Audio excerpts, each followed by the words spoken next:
एक भोंदू रहता था, पर वो इतना सीधा था कि सब प्यार से उसको भोंदू ही बुलाते थे। गायों की सेवा करता था और जिस आश्रम में रहता था वहाँ के गुरुदेव शाम को प्रवचन करते थे तो सबसे पीछे बैठ के सुनता था। भोंदू को लगता था गुरुजी जो बोल रहे हैं ये बिल्कुल सत्य है, इसमें कोई झूठ नहीं।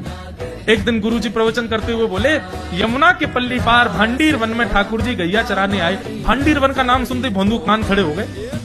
भांडीर वन तो मैं जाता हूँ गैया लेके, मुझे तो कभी मिले नहीं वहां पर।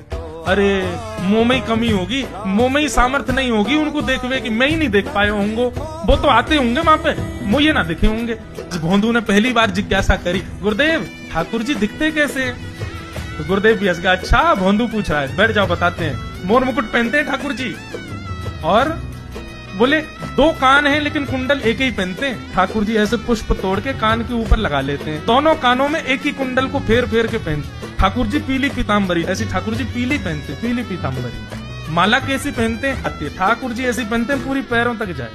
ये देखो गुरु जी कह रहे हैं तो निश्चित है भंडीर वन में आते हैं ठाकुर जी। भोंदू अपनी गैया लेकर के भंडीर वन पहुंच गया। गैया चर रही थी, अब भोंदू ढूंढ रहा है, कभी वृक्ष के नीचे जाके देखे, कभी कहीं देखे, कभी ढूंढे कहीं से चंदन की सुगंधी आ जाए। गुरुजी बता रहे थे उनमें से चंदन की सुगंधी आती है, क्या पता कन्हैया यहीं कहीं हो।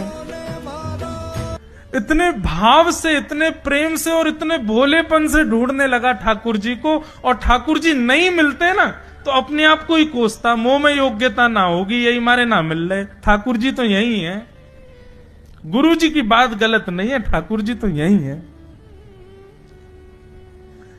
उसके उस सहज भाव पर, उसके उस सरल भोंदूपने पर ठाकुर जी रीझ गए।